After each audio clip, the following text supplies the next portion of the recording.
Welcome to Greenville Senior High School, home of the Greenville Green Wave, IMTV, Channel 5.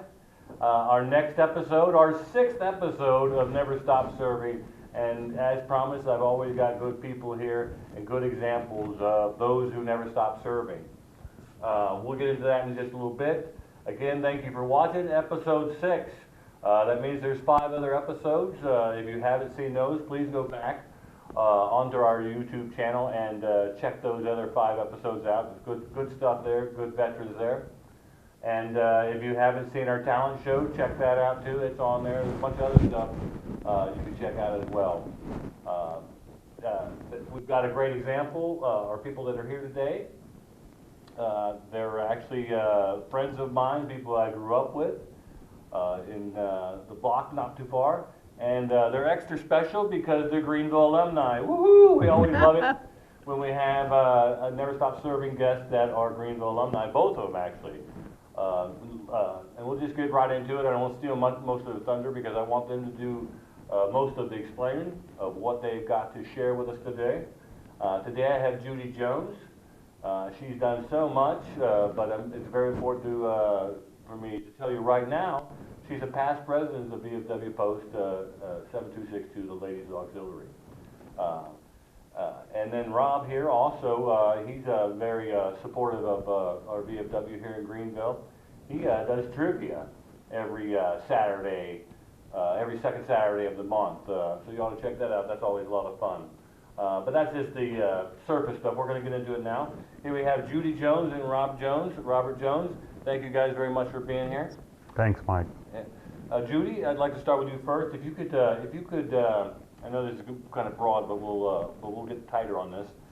If you could start from, well, obviously where you grew up. Tell us about yourself. You know, you can kind of go through, you know, where you were born, who your parents were, all that stuff. Okay. I'm Judy Jones, and my parents are Bob and Margaret Howard. I'm married. I was married to Alan Jones. We were married for 54 years. He passed away 5 years ago. I'm a graduate of Greenville High School, as Mike said, class of 1954. Woo-hoo! 54 rules, huh? All right. I was active when I was in high school. I was a majorette, head majorette of the Fighting Green Wave Marching Band, and still active in the Alumni Association for Greenville. I'm a past president of the VFW Auxiliary. My mother was a past president.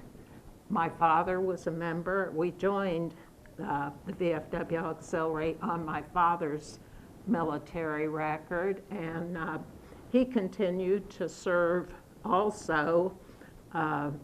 Was former sheriff of Darke County, and my mother also was a sheriff of Darke County. Excuse me. She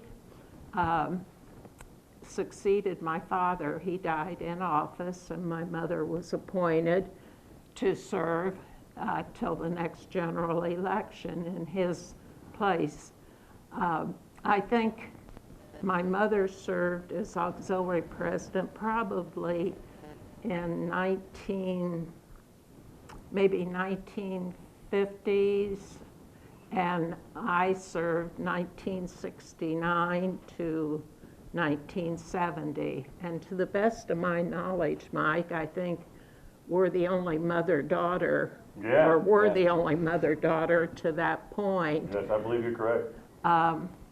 I continue to support the VFW Auxiliary and attend regularly the affairs down at the VFW, and that's about it. If we can, Judy, let's go back a little bit. Where did you live in Greenville back then? Okay. When you were in high school. We lived in Greenville, which I continue to live there. Right. To this day. Right? Yeah. So you've lived in that house for 60, 70 years. Hey. Well, yeah, it's a long time. Yeah. Yeah. And now in high school, didn't you do something special in high school? It was, weren't you in the band and Well, weren't you? yes, I was the leader of the band. What did they call it something different? Was it drum major or something? Yeah, it was drum. I was the head drum majorette. I did lead the band, give the signals and all. What's a field commander today's language, I think. Yeah. Now we're going to talk about the stuff you brought, and I already know the answer to this. I'm just trying to mess with you. But do you have any pictures of that when you were drum majorette? Probably at home, but I don't have anything here. We'd like to see those. You mentioned, and I knew this already, of course. I know the family. You mentioned your dad and your mom were both sheriffs. What was the tenure there? What was the years there? My dad was elected in 1964, and he passed away in 1966. Well, so he'd only served 2 years. Yeah, yeah. Okay. Yeah. Actually, not even 2 years, because he would have been elected in '64, Oh, right. but would have assumed office in '65, and then passed away in 66. early '66. And after that, did your mom, Margaret, Oh, yeah. did she get reelected? She did not run. Oh, She she was didn't run, okay. appointed by the Democrat Central Committee. Right. And she chose not to run then. But in those days, the sheriff's office was in the courthouse Right. next to the commissioner's building. What's the commissioner's building today? And they lived upstairs, was the sheriff's residence in the commissioner's building. And so my mother was served as matron when my dad was still living. Right. And then she had her tenure as sheriff. And then she continued on. Jim Irwin was Right. elected, and my mother continued on until the 70s as matron Right. of the jail, and she continued to live. The jail itself was behind the sheriff's residence in those days, and she continued on until her retirement as matron. Excellent, excellent. That is excellent information. Because, not only does that give us some good veteran history, but that gives us some good history of Dark County. And that's very interesting. You said your mom and you were probably the only mother-daughter VFW. I would bet that's very rare for the whole VFW. Might be. The whole VFW history, and I'm going to look into it and see if there's any other posts that were like that. As presidents of the auxiliary. Auxiliary, yeah. Yeah. The two ladies, the mother-daughter being, I guess maybe modern day it might be with the auxiliary, but I think that's something special. It's also something special, I think, with the sheriff. Yeah. Isn't it that there's a husband-wife, Yes. that has to be a fairly I unique think situation too, right? I think at the time my mother was the only female. Right. I don't know if I was since especially then, thinking that in the 60s, Yeah. a female sheriff. Yeah. That's something. Yeah. I'd be curious to see if there was any other female sheriffs in that point of time in Yeah, America. I'm not sure. That's gotta be I'm rare. not sure. Yeah. That It has was, to be rare. yeah. I do know that. Yeah, it has to be rare. And back to the VFW, your time at the VFW, when you were, well, actually, let's go back, you remember when your mom was president. Where was the VFW? It was on the corner of Wayne Avenue and Front Street. What was Klepinger's, or still is, I guess, Right. insurance. Right, been there a long time. Yeah. And it was in, the VFW was in the basement? No, it was the whole building. Right. They had dances upstairs, but I think the recreational part was in the basement. Right. The bar and those, they had chicken dinners, Right. steak dinners, which would lead me to another bit of information. Back in the day, I taught a drill team, and the VFW took over sponsorship of that drill team, and we competed in state conventions. In those days had what's known as the pageant of drums, and parades, and Greenville VFW sponsored my group, which was called the VFW Cadet Corps. And my father was very active in the VFW, and he would sponsor, along with the VFW, steak dinners to make funds for the group to travel. Right. And those were held in the basement and very well attended in the Right. day. I grew up with patriotism in and out, and Right. and serving, like with the steak dinners that we sponsored and so forth. You bring up an excellent point, Judy. The VFW and the way it went and the way it educated brought people up with their patriotism and Americanism and stuff like that. And people will submit that there's less of that today. Well, there's less of that today because we're not outreaching to it. And you know, maybe this is a little bit with the library, what we're doing and what we're trying to do in the high school also. Try to bring that back a little bit, because you know, when you have to yell at somebody at a baseball game to take their hat off when the national anthem's playing, then you know, it's an education thing. It's an education game. So I appreciate you sharing that.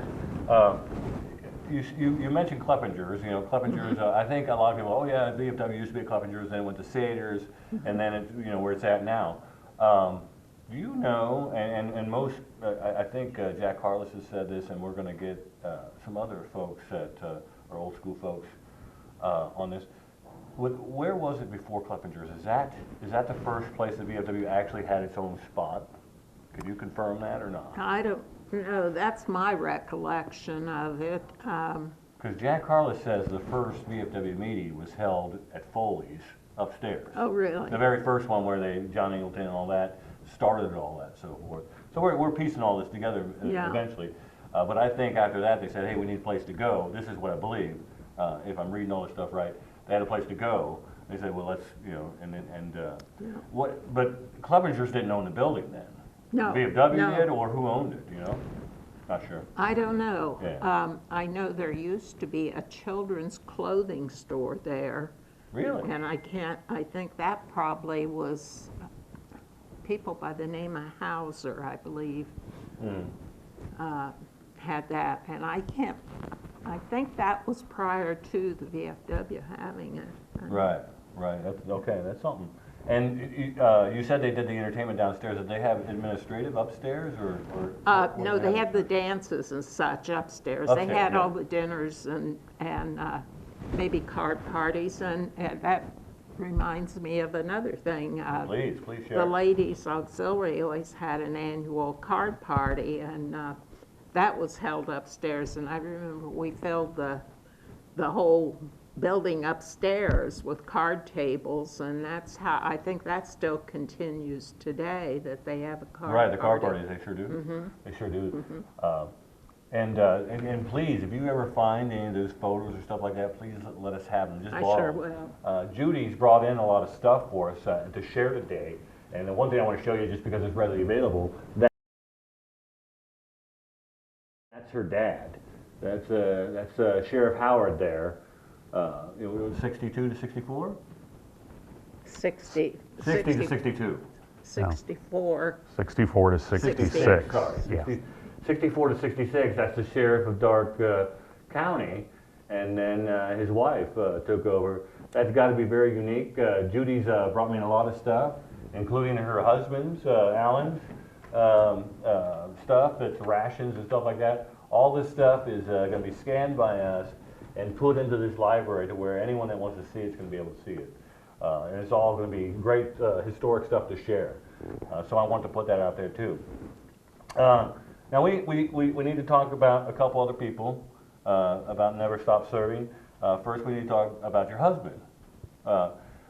Can you walk me through his service a bit? Because I know he's unique. You guys are all about unique. There's something unique about him too. Let's hear it. He's really unique, I think.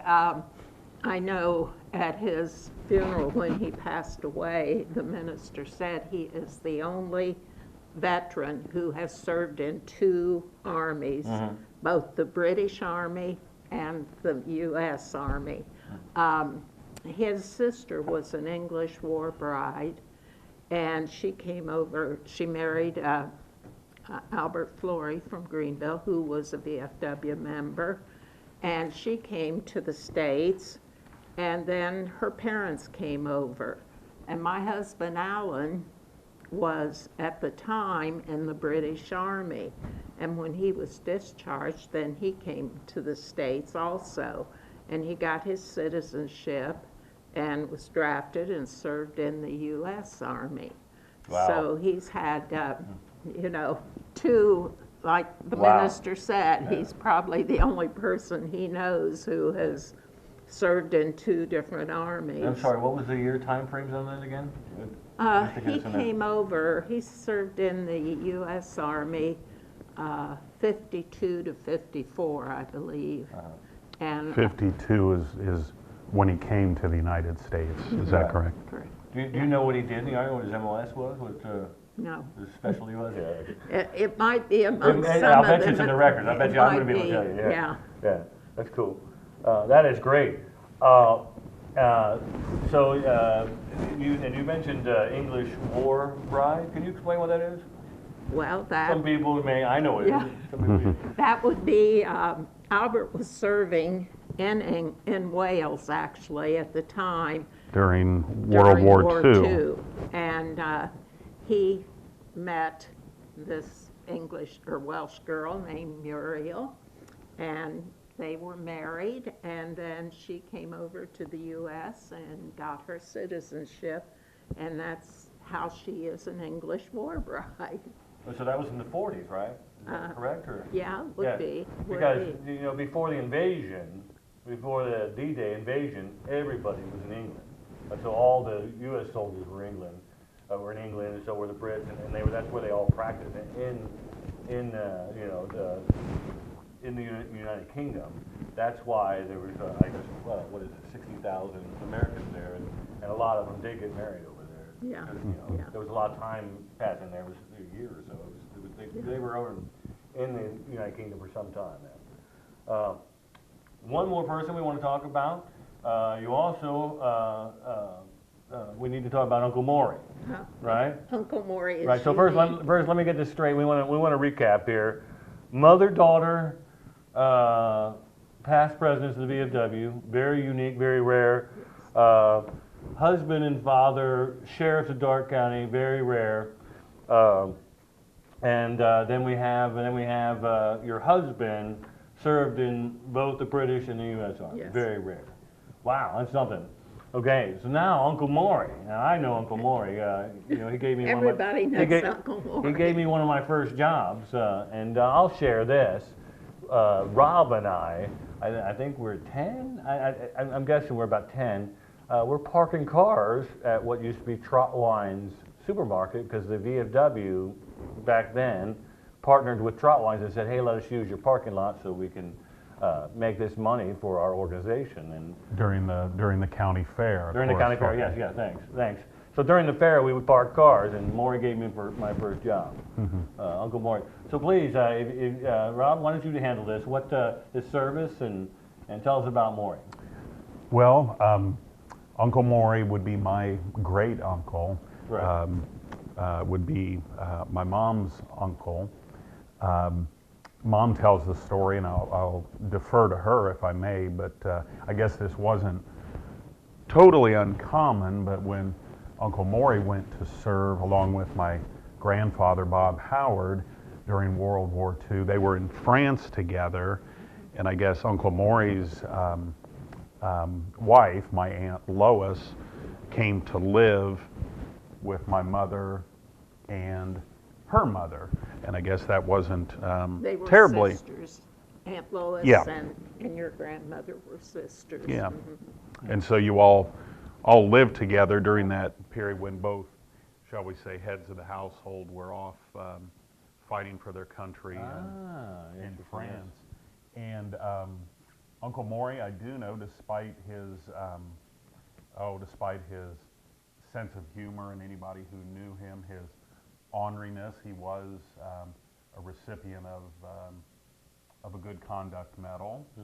and was also the recipient of one or two Purple Hearts for Wow. injuries that he had. Do you know the details of that, or what happened? How he got injured? He had no, I don't, but I do know that they removed shrapnel from his neck, and he had the shrapnel. Got to keep the shrapnel. So he had the shrapnel. Yeah. Now, you think Lori would have that? Maybe, I don't know. We'll see. We'll see. Wow, that's something. So And just to interject, you bring up the name Lori, that would be Uncle Maury and Aunt Lois's daughter, who has also been, through the years, been active in Post 726. still is. She still runs. She runs the Very bingo. active, yes, Yeah. with the bingo. Lori Dennison runs the bingo. This is who they're referring to. Sorry, we're kind of chatting there. But I'm just curious. I would like that would be something to see, actually. And actually, Maury's, and I'll harass her later. Maury's stuff would be interesting to see on that stuff. Do you know what branch he was in, where he served, and stuff like that? I don't. Not much of that. Yeah. No. All right, we can get into that, and that's a good reason to hopefully drag Lori in here and see if she'll tell us. Good luck. Yeah. What have we missed? What have we not talked about that we need to talk about? We talked about you being a drum majorette. We talked about the uniqueness of your family, which to me is just something. It's something to me that you actually still live in the house you grew up in. Yes. And that in itself is Yes, rare. it is. I mean, that obviously those 2-3 blocks are important to me too. That's where we all grew up. What else? What did I miss? Nothing. I can inject a little bit of humor here. Yes, please. When We love that. my mother and father lived in the sheriff's residence, which is, as I said, the commissioner's Right. offices now. I don't know if any of you have been in that building, but it's quite historical and it has a beautiful stairway with a banister that curves all the way up. And my children were young when he was a baby, but my oldest son would slide down this curved banister, and being the dutiful mother, I'd always scold him. And my dad told me one day, Judy, what do you think stair banisters were made for? They were made for little boys to slide down. Absolutely. So, you know, we had a lot of fun memories there. The kids out on the street, the kids would say, Mom, can we go to jail and visit Grandma? Because my mother lived there. And yeah, and I'd like to say, going back to the patriotism, you know, I have noticed more lately in parades and so forth, when the flag passes, I do see people putting their hand on their heart, which, and with little kids, and I think that's wonderful that they're, you know, teaching their children those things. I think my kids got a lesson in patriotism growing up. You know, I'd always say, stand up, and you know. Indeed, and it's about respect and gratitude. You know, gratitude for what we have. You know? I, as you know, Mike, I didn't serve in the armed forces. My post-high school days took me in a different direction, but I think through the heritage of all the family we've been talking about, as well as 3 of my best buddies from high school, including this man, who all 3 served their country, instilled that sense of appreciation and patriotism in me. And if I can take just a minute to kind of congratulate and thank you for what you're doing here. For this past Christmas, 2015, my mom gave a very unique, very special gift to my sister and myself. And what that was, she had an old, I believe it's an old 8mm film reel of her wedding reception. Okay, there was no sound, and it's very brief, maybe 2 or 3 minutes. Now, of course, this is in 1957. Good for you. So, you know, video or movie cameras were not that common, so it's quite a treasure just to have those 2 or 3 minutes. But as I sat and watched the DVD that she had it transferred to, I never knew either of my grandfathers, Grandpa Jones or Grandpa Howard, but of course had seen photographs of them. But for the first time in my life, 50 years, I saw both of my grandfathers not just in still photos, but actually moving and alive, if that makes sense. And that was just so special to me. And I think with what you're doing here, some people in the current generation may not see as much value, but I think as we look generations to come, to be able to go back and through this digital library that you're creating, to be able to see, you know, their ancestors who they never had the opportunity to know, just like I have,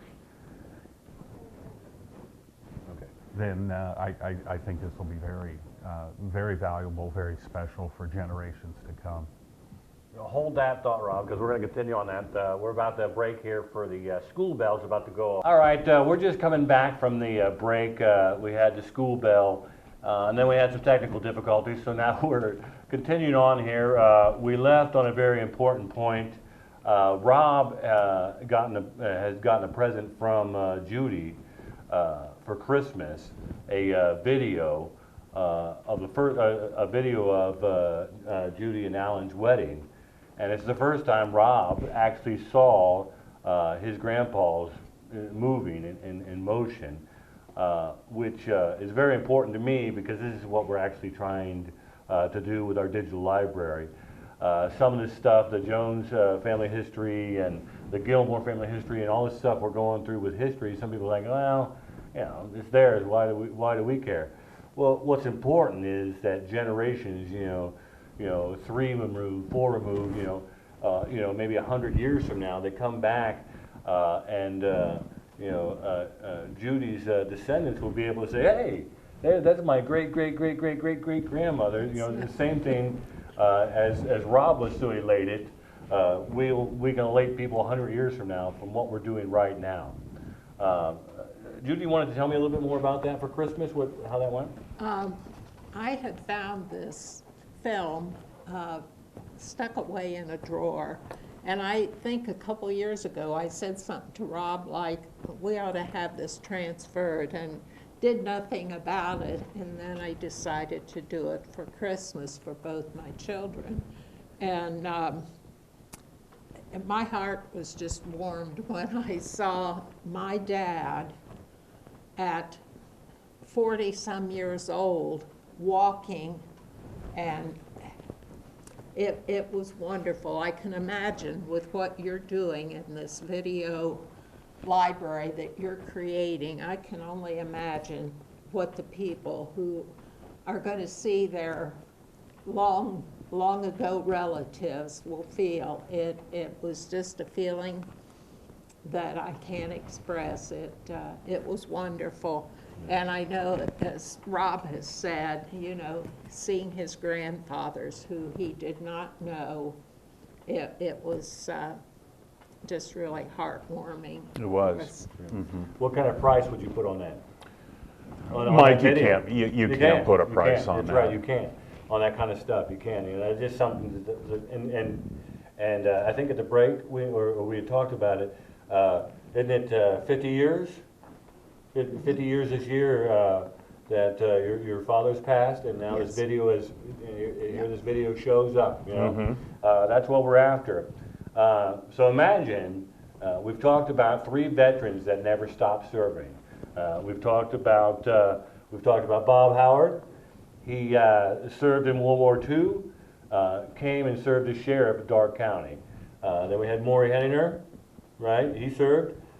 Came back and has served the VFW through helping out with parking cars and stuff like that. Well, Was he a past commander? He's a past commander too, yeah, of course he is. He's a famous past commander. And then we have Alan Jones, right? Alan Jones served in not one army, but two. And you know, he continued to serve with this legacy. I mean, this is the legacy, the Jones family legacy. You guys have a lot to be proud of, and you know, for generations to come, they'll be able to see this, and we're creating primary sources.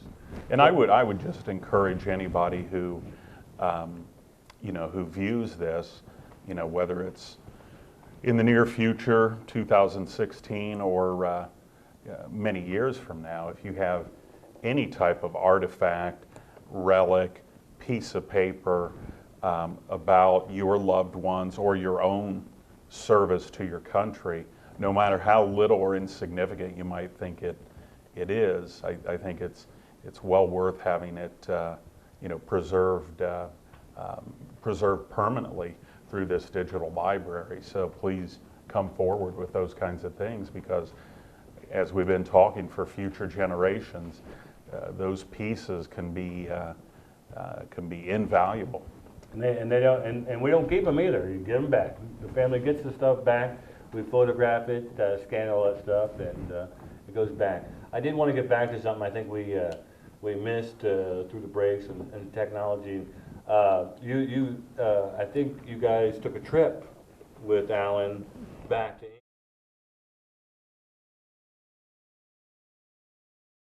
England. If you guys could talk about that and the Blitzkrieg and stuff like that. Well, our whole family went, both our living children and grandchild, and Alan and I took a trip back to his home, which was Cardiff, Wales, and it's been, Rob reminded me 20-some years ago that we did that, and it was very interesting, the things that we saw there that were, Rob, you can elaborate on that a little bit. Well, Dad shared a lot of stories. We had the opportunity to visit the neighborhood where he grew up, downtown, the warehouse where he worked as a youngster. We visited Stacy Road's schoolhouse where he attended school, and walked around the playground, the schoolyard, and he pointed out what part of during air raids, what part of the playground they'd leave the building and huddle in a small shelter on one side of the playground. He recalled for me he and his friends sitting along railroad tracks and watching bombers fly through the air along the railroad tracks. He shared a story with you about a memory of school days during World War II. Yes, he'd walk to school past buildings in the morning, and in the afternoon, returning home from school, he'd walk past and the buildings had been leveled during the daytime from the Blitz, I think you said. And at school, he showed you the place where they had the air raid. Yeah, yeah, that's awesome stuff. Awesome stuff. Yeah. So again, imagine there's three separate libraries again with the three folks we're talking about. All their videos, all their stuff would be in there. So in other words, you put that name in there, and you would be able to see all these videos and stuff we're talking about. Imagine how those generations to come would be able to look that stuff up and be happy with that. But Judy, I can tell you, your family is the epitome of never stop serving. You know, through the sheriff's service, after all, after all their service during the war, they've all come back and never stopped serving. Alan had a fantastic legacy of what's occurred here. Rob's a big supporter of the Veterans of Foreign Wars. He's helped us out, obviously, and I can't thank you enough for being here and sharing your stories and sharing this stuff. And I hope you give me more stuff. There's more stuff you've made me think about that I might bug you for later. That's fine. But we'll get this started at first and get us going. And that's the idea. Once you have your library, you can always add to it. There's always going to be room to expand someone's own personal library. And it's all digital, and it's all there, and, you know, cost effective, and it'll be there. Again, thank you guys for being here very much, appreciate it. Thank you so for much. what you're doing, So much, too. thank My you. pleasure.